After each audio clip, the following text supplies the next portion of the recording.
আসসালামু আলাইকুম। নবম ও দশম শ্রেণী পদার্থবিজ্ঞান বই। আজকে আমরা পদার্থবিজ্ঞান বইয়ের প্রথম অধ্যায় শুরু করব। তো চলো দেখি প্রথম অধ্যায় কি আছে। প্রথম অধ্যায় ভৌত রাশি এবং তাদের পরিমাপ, physical quantities and their measurement. তো পরিমাপ মানে তো জানো। এবার হচ্ছে রাশি জিনিসটা কি। ভৌত জগতে যা কিছু পরিমাপ করা যায়, তাকে রাশি বলে। তারপরে বিজ্ঞান বলতেই হয়তো আমাদের চোখে বিজ্ঞানের নানা যন্ত্রপাতি আবিষ্কার, গবেষণা, ল্যাবরেটরি এসবের দৃশ্য ফুটে ওঠে। বিজ্ঞানের আসল বিষয় কিন্তু যন্ত্রপাতি, গবেষণা বা ল্যাবরেটরি নয়। বিজ্ঞানের আসল বিষয় হচ্ছে তার দৃষ্টিভঙ্গি। এই সভ্যতার সবচেয়ে বড় অবদান রেখেছে বিজ্ঞান, আর সেটি এসেছে পৃথিবীর মানুষের বৈজ্ঞানিক দৃষ্টিভঙ্গি থেকে। বিজ্ঞানের রহস্য অনুসন্ধানের জন্য কখনো সেটি যুক্তিতর্ক দিয়ে বিশ্লেষণ করা হয়, কখনো ল্যাবরেটরিতে পরীক্ষা নিরীক্ষা করা হয়, আবার কখনো প্রকৃতিতে এই প্রক্রিয়াটিকে খুঁটিয়ে খুঁটিয়ে পর্যবেক্ষণ করা হয়। সেই প্রাচীনকাল থেকে শুরু করে এখন পর্যন্ত অসংখ্য বিজ্ঞানী মিলে বিজ্ঞানকে এগিয়ে নিয়ে যাচ্ছেন। এই অধ্যায়ে পদার্থবিজ্ঞানের এই ক্রমবিকাশের একটি ধারাবাহিক বর্ণনা দেওয়া হয়েছে। পদার্থবিজ্ঞানের ইতিহাস পড়লেই আমরা দেখব এটি তাত্ত্বিক বা ব্যবহারিক বিজ্ঞানীদের সম্মিলিত প্রচেষ্টায় গড়ে উঠেছে। ল্যাবরেটরিতে গবেষণা করতে হলেই নানা রাশিকে সূক্ষ্মভাবে পরিমাপ করতে হয়। পরিমাপ করার জন্য কিভাবে এককগুলো গড়ে উঠেছে, সেগুলো কিভাবে পরিমাপ করতে হয় এবং পরিমাপের জন্য কী ধরনের যন্ত্রপাতি ব্যবহার করা হয়, সেগুলো এই অধ্যায়ে আলোচনা করা হবে। তো এই অধ্যায় শেষে আমরা কি কি জানতে পারবো, তো এটা তোমরা পড়ে নিবা। তারপরে পদার্থবিজ্ঞান বা ফিজিক্স জিনিসটা কি সেটা এখানে আলোচনা করা হয়েছে। তো আমরা একটু পড়ি। পদার্থবিজ্ঞান বিজ্ঞানের একটি শাখা এবং বলা যেতে পারে একটি প্রাচীনতম শাখা। তার কারণ অন্য বিজ্ঞানগুলো দানা বাঁধার অনেক আগে বিজ্ঞানীরা পদার্থবিজ্ঞানের গুরুত্বপূর্ণ শাখা জ্যোতির্বিদ্যা চর্চা শুরু করেন। পদার্থবিজ্ঞানকে একদিকে যেমন প্রাচীনতম শাখা, ঠিক সেভাবে বলা যেতে পারে এটি সবচেয়ে মৌলিক বা ফান্ডামেন্টাল শাখা। এর উপর ভিত্তি করে রসায়ন দাঁড়িয়েছে, রসায়নের উপর ভিত্তি করে জীববিজ্ঞান দাঁড়িয়েছে, আবার জীববিজ্ঞানের উপর ভিত্তি করে অন্য অনেক বিষয় দাঁড়িয়ে আছে। সাধারণভাবে আমরা বলতে পারি বিজ্ঞানের যে শাখা, পদার্থ আর শক্তি এবং এই দুইয়ের মাঝে যে অন্তঃক্রিয়া তাকে বোঝার চেষ্টা করে, সেটি হচ্ছে পদার্থ বিজ্ঞান। তোমরা নিশ্চয়ই অনুমান করতে পেরেছ এখানে পদার্থ বলতে শুধুমাত্র আমাদের চারপাশে দৃশ্যমান পদার্থ নয়, পদার্থ যা দিয়ে দিয়ে গঠিত হয়েছে, অর্থাৎ অণু, পরমাণু থেকে শুরু করে ইলেকট্রন, প্রোটন, নিউট্রন, কোয়ার্ক বা স্ট্রিং পর্যন্ত হতে পারে। আবার শক্তি বলতে আমাদের পরিচিত স্থিতিশক্তি, গতিশক্তি, মধ্যাকর্ষণ বা বিদ্যুৎ চৌম্বকীয় শক্তি ছাড়াও সবল কিংবা দুর্বল নিউক্লিয়ার শক্তিও হতে পারে। তারপরে পদার্থবিজ্ঞানের পরিসর, স্কোপ অফ ফিজিক্স। পদার্থবিজ্ঞান যেহেতু বিজ্ঞানের প্রাচীনতম শাখা এবং মৌলিক শাখা, শুধু তাই নয়, বিজ্ঞানের অন্যান্য শাখা কোনো না কোনোভাবে এই শাখাকে ভিত্তি করে গড়ে উঠেছে। তাই খুব স্বাভাবিকভাবেই পদার্থবিজ্ঞানের পরিসর অনেক বড়। শুধু তাই নয়, পদার্থবিজ্ঞানের নানা সূত্রকে ব্যবহার করে নানা ধরনের প্রযুক্তি গড়ে উঠেছে, সেগুলো আমাদের দৈনন্দিন জীবনে ব্যবহার করি। শেষ অধ্যায়ে চিকিৎসা বিজ্ঞানে ব্যবহার করা হয় সেরকম বেশ কয়েকটি যন্ত্রের উদাহরণ দেওয়া হয়েছে। বর্তমান সভ্যতার পেছনে সবচেয়ে বড় অবদান হচ্ছে ইলেকট্রনিক্সের, এবং এই প্রযুক্তি গড়ে ওঠার পেছনে সবচেয়ে বড় অবদান পদার্থবিজ্ঞানের। দৈনন্দিন জীবনযাত্রার ছাড়াও যুদ্ধের তাণ্ডব লীলা থেকে শুরু করে মহাকাশ অভিযান, এরকম প্রতিটি ক্ষেত্রে পদার্থবিজ্ঞানের ব্যবহার রয়েছে। শুধু তাই নয়, জ্ঞান বিজ্ঞানের অন্যান্য শাখা এবং পদার্থবিজ্ঞানকে একত্র করে নিয়মিতভাবে নতুন নতুন শাখা গড়ে উঠেছে, যেমন অ্যাস্ট্রোনমি ও পদার্থবিজ্ঞান মিলে অ্যাস্ট্রোফিজিক্স তৈরি হয়েছে। জৈব প্রক্রিয়া ব্যবহার করার জন্য জীববিজ্ঞান এবং পদার্থবিজ্ঞান ব্যবহার করে গড়ে উঠেছে বায়োফিজিক্স। রসায়ন শাখার সাথে পদার্থবিজ্ঞানের শাখার সমন্বয়ে জন্ম নিয়েছে কেমিক্যাল ফিজিক্স। ভূতত্ত্বের ব্যবহার করার জন্য পদার্থবিজ্ঞান ব্যবহার করে তৈরি হয়েছে জিওফিজিক্স, এবং চিকিৎসা বিজ্ঞানের পদার্থবিজ্ঞান ব্যবহার করে গড়ে উঠেছে মেডিকেল ফিজিক্স ইত্যাদি। কাজেই পদার্থবিজ্ঞানের পরিসর সুবিশাল এবং অনেক গভীর। গঠন পাঠনের সুবিধার জন্য আমরা পদার্থবিজ্ঞানকে দুইটি মূল অংশে ভাগ করতে পারি। সেগুলো হচ্ছে চিরায়ত পদার্থবিজ্ঞান, এর মাঝে রয়েছে বলবিজ্ঞান, শব্দবিজ্ঞান, তাপ এবং তাপগতি বিজ্ঞান, বিদ্যুৎ ও চৌম্বক বিজ্ঞান এবং আলোক বিজ্ঞান। আধুনিক পদার্থবিজ্ঞান কোয়ান্টাম বলবিদ্যা এবং আপেক্ষিক তত্ত্ব ব্যবহার করে আধুনিক পদার্থবিজ্ঞান গড়ে উঠেছে। সেগুলো হচ্ছে আণবিক ও পারমাণবিক পদার্থ বিজ্ঞান, নিউক্লিয় পদার্থবিজ্ঞান, কঠিন অবস্থার পদার্থবিজ্ঞান এবং কণা পদার্থবিজ্ঞান। আমরা আগেই বলেছি, জীববিজ্ঞান কিংবা বিজ্ঞানের অন্যান্য শাখাকে ব্যবহার করে পৃথিবীতে নানা ধরনের প্রযুক্তি গড়ে উঠেছে। এই প্রযুক্তি ব্যবহার করে আমরা আমাদের জীবনকে সহজ এবং অর্থপূর্ণ করে তুলেছি। আবার কখনো কখনো ভয়ঙ্কর কিছু প্রযুক্তি বের করে শুধু নিজের জীবন নয়, পৃথিবীর অস্তিত্ব বিপন্ন করে তুলেছে। অনেক সময় অকারণে অপ্রয়োজনীয় প্রযুক্তি গড়ে তুলে পৃথিবীর সম্পদ নষ্ট করার সাথে সাথে আমাদের পরিবেশকেও দূষিত করে ফেলেছি। কাজে মনে রেখো, প্রযুক্তি মানেই কিন্তু ভালো নয়। পৃথিবীতে ভালো প্রযুক্তি যেরকম আছে, ঠিক সেরকম খারাপ প্রযুক্তিও আছে। কোনটি ভালো এবং কোনটি খারাপ প্রযুক্তি, সেটা কিন্তু আমাদের নিজেদের বিচার বুদ্ধি ব্যবহার করে বুঝতে হবে। পদার্থবিজ্ঞান একদিনে গড়ে ওঠেনি, শত শত বছরে গড়ে উঠেছে। পদার্থবিজ্ঞানীরা তাদের চারপাশের রহস্যময় জগৎকে দেখে প্রথমে কোনো একটি সূত্র দিয়ে সেটি ব্যাখ্যা করার চেষ্টা করেছেন। পরীক্ষা নিরীক্ষা করে সেই সূত্রকে কখনো গ্রহণ করা হয়েছে, কখনো পরিবর্তন করা হয়েছে, আবার কখনো পরিত্যাগ করা হয়েছে, অর্থাৎ বর্জন করা হয়েছে। এভাবে আমরা পদার্থবিজ্ঞানের ক্ষুদ্রতম কণা থেকে শুরু করে মহাবিশ্বের বৃহত্তম আকার পর্যন্ত ব্যাখ্যা করতে শিখেছি। এই শেখাটি হয়তো পূর্ণাঙ্গ নয়, বিজ্ঞানীরা সেটাকে পূর্ণাঙ্গ করার চেষ্টা করে যাচ্ছেন, যেন কোনো একদিন অন্তত অল্প কিছু সূত্র দিয়ে আপাত দৃষ্টিতে ভিন্ন ভিন্ন বিষয় সবকিছু ব্যাখ্যা করা সম্ভব হয়ে যাবে। তারপরে পদার্থবিজ্ঞানের ক্রমবিকাশ, ডেভেলপমেন্ট অব দি ফিজিক্স। আধুনিক সভ্যতা হচ্ছে বিজ্ঞানের অবদান। বিজ্ঞানের এই অগ্রগতি একদিনে হয়নি। হাজার হাজার বছর থেকে অসংখ্য বিজ্ঞানী এবং গবেষকের অক্লান্ত পরিশ্রমে একটু একটু করে আধুনিক বিজ্ঞান বর্তমান অবস্থায় পৌঁছেছে। মনে রাখতে হবে, প্রাচীনকালে তথ্যের আদান প্রদান এত সহজ ছিল না। বিজ্ঞানের গবেষণার ফলাফল একে অন্যকে জানাতে যথেষ্ট বেগ পেতে হতো। হাতে লিখেই বই প্রস্তুত করতে হতো এবং সেই বইয়ের সংখ্যাও ছিল খুব কম। প্রচলিত বিশ্বাসের বিরুদ্ধে কথা বলতে সাহসের প্রয়োজন হচ্ছিল। বিজ্ঞানীদের বিন্দু বিন্দু করে রাখা এবং পুড়িয়ে মারার উদাহরণও রয়েছে। তারপরও জ্ঞানের অন্বেষণ থেমে থাকেনি এবং বিজ্ঞানীরা প্রকৃতির রহস্য উন্মোচন করে আমাদের এই আধুনিক বিজ্ঞান উপহার দিয়েছেন। পদার্থবিজ্ঞান ইতিহাসকে আমরা কয়েকটি পর্বে ভাগ করে বর্ণনা করতে পারি। যেমন দেখো, আদি পর্ব অর্থাৎ আগের পর্ব, এখানে গ্রিক, ভারতবর্ষ, চীন এবং মুসলিম সভ্যতার অবদান। বর্তমানে পদার্থবিজ্ঞান বলতে আমরা যে বিষয়টিকে বোঝাই, প্রাচীনকালে সেটি শুরু হয়েছিল জ্যোতির্বিদ্যা, আলোকবিজ্ঞান, গতিবিজ্ঞান এবং গণিতের গুরুত্বপূর্ণ শাখা জ্যামিতির সমন্বয়। গ্রিক বিজ্ঞানী থেলিস, কোন বিজ্ঞানী? গ্রিক বিজ্ঞানী থেলিস। থেলিসের নাম আলাদাভাবে উল্লেখ করা যেতে পারে, কারণ তিনি প্রথম কার্যকরণ এবং যুক্তি ছাড়া শুধু ধর্ম, অতীন্দ্রিয় এবং পৌরাণিক কাহিনী ভিত্তিক ব্যাখ্যা গ্রহণ করতে অস্বীকার করেছিলেন। থেলিস সূর্যগ্রহণের ভবিষ্যদ্বাণীও করেছিলেন এবং লোডেস্টেনের চৌম্বক ধর্ম সম্পর্কে জানতেন। সেই সময় গণিতবিদ এবং বিজ্ঞানীদের মাঝে পিথাগোরাস 527 বিসি, একটি স্মরণীয় নাম। জ্যামিতি এবং কম্পমান তারের উপর তার মৌলিক কাজ ছিল। গ্রিক দার্শনিক ডেমোক্রিটাস প্রথম ধারণা দেন যে পদার্থ অবিভাজ্য একক আছে, যার নাম দেওয়া হয়েছিল অ্যাটম। এই নামটি আধুনিক পদার্থবিজ্ঞানে ব্যবহার করে থাকে। তবে বৈজ্ঞানিক প্রক্রিয়ায় তার ধারণাটি প্রমাণের কোনো সুযোগ ছিল না বলে সেটি সবার কাছে গ্রহণযোগ্যতা পায়নি বা গ্রহণযোগ্য ছিল না। সেই সময়কার সবচেয়ে বড় দার্শনিক এবং বিজ্ঞানী ছিলেন অ্যারিস্টটল। তো তিনি কি করতেন? তিনি মাটি, পানি, বাতাস ও আগুন দিয়ে সবকিছু তৈরি হওয়ার মতবাদটি অনেক বেশি গ্রহণযোগ্য ছিল। তারপরে দেখো, আরিস্তারাকাস 310 বিসি প্রথমে সূর্যকেন্দ্রিক সৌরজগতের ধারণা দিয়েছিলেন। এবং তাহলে এখান থেকে একটা এমসিকিউ আসতে পারে, প্রথম সূর্যকেন্দ্রিক সৌরজগতের ধারণা কে দিয়েছিলেন? আরিস্তারাকাস। তার অনুসারী সেলেউকাস যুক্তিতর্ক দিয়ে সেটি প্রমাণ করেছিলেন, যদিও সেই যুক্তিগুলো এখন কালের গর্ভে হারিয়ে গেছে। গ্রিক বিজ্ঞান এবং গণিত তার সর্বোচ্চ শিখরে উঠেছিল সর্বকালের একজন শ্রেষ্ঠ বিজ্ঞানী আর্কিমিডিস এর সময়। তো এখানে আর্কিমিডিসের ছবি দেওয়া আছে, যে আর্কিমিডিস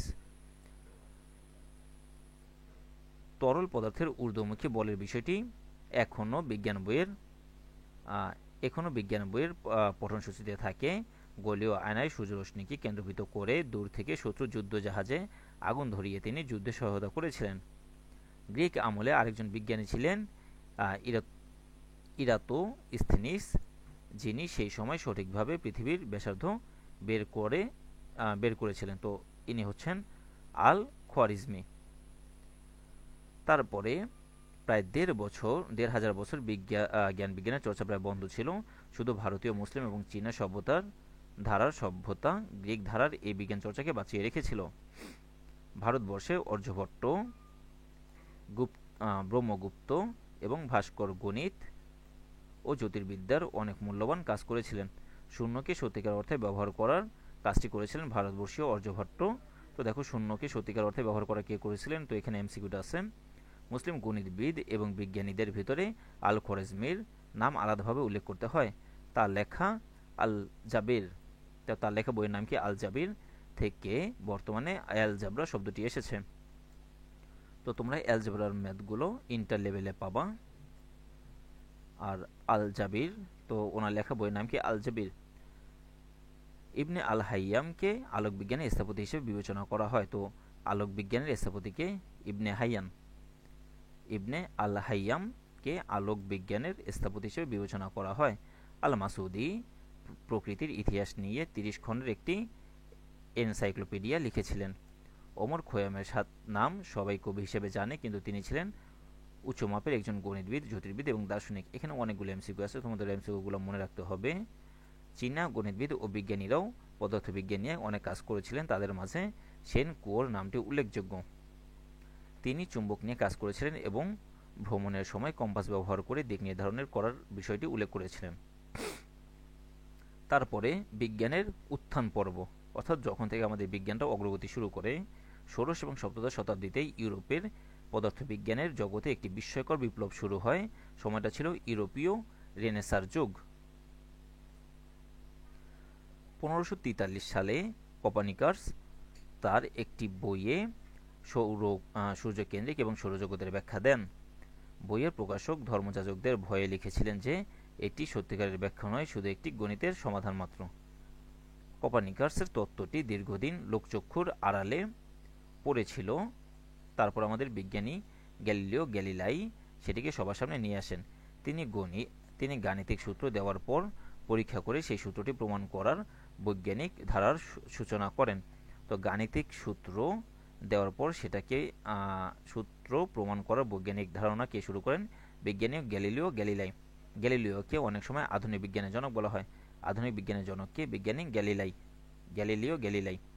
তবে সূর্যকেন্দ্রিক সৌরজগতের প্রবক্তা হিসেবে হওয়ার কারণে তিনি চার্চের কোপানলে পড়েছিলেন এবং শেষ জীবন তাকে গৃহবন্দী হয়ে কাটাতে হয়।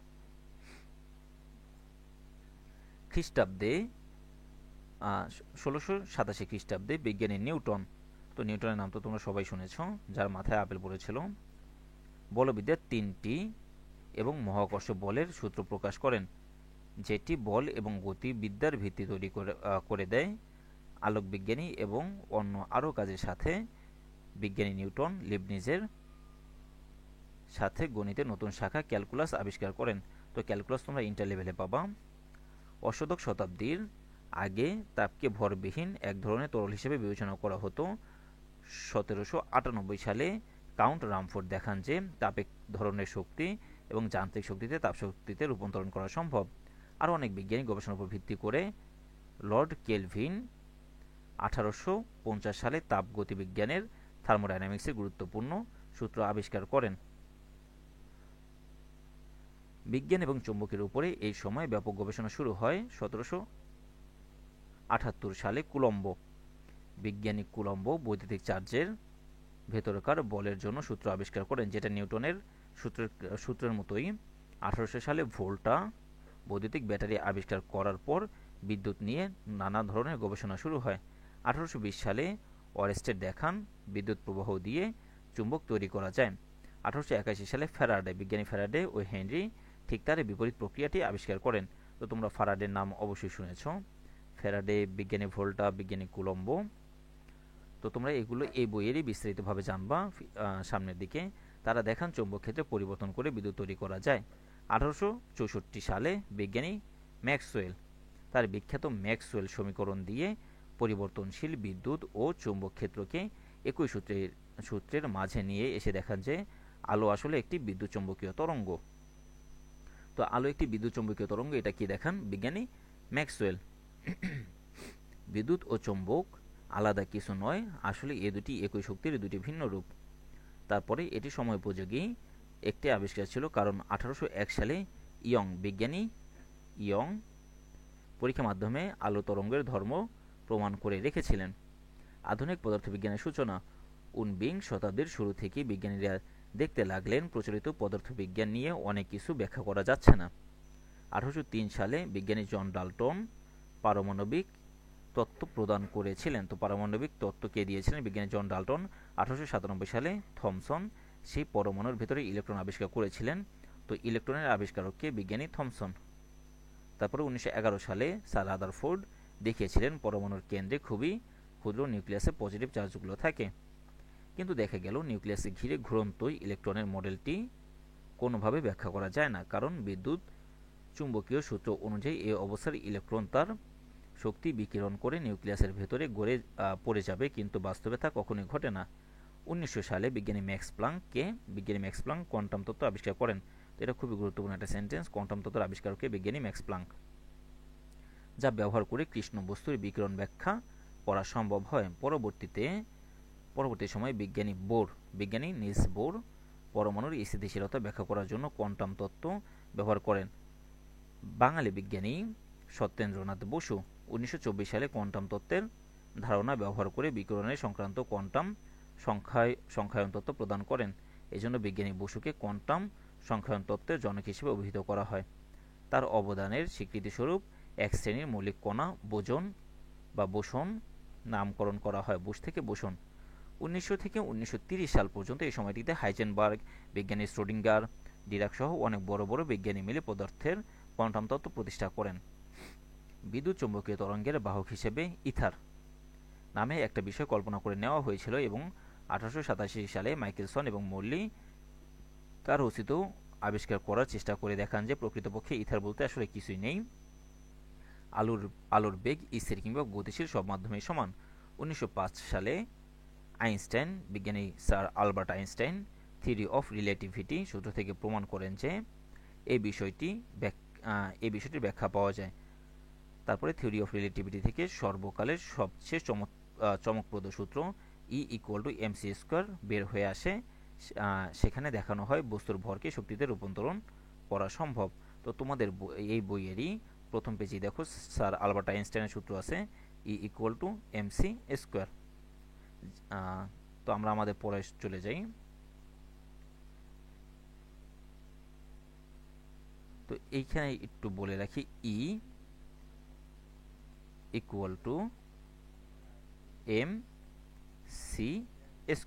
তো দেখো এখানে ই মানে হচ্ছে এনার্জি বা শক্তি, এম হচ্ছে কোন একটা বস্তুর ভর, সি হচ্ছে আলোর বেগ, কার বেগ? আলোর বেগ।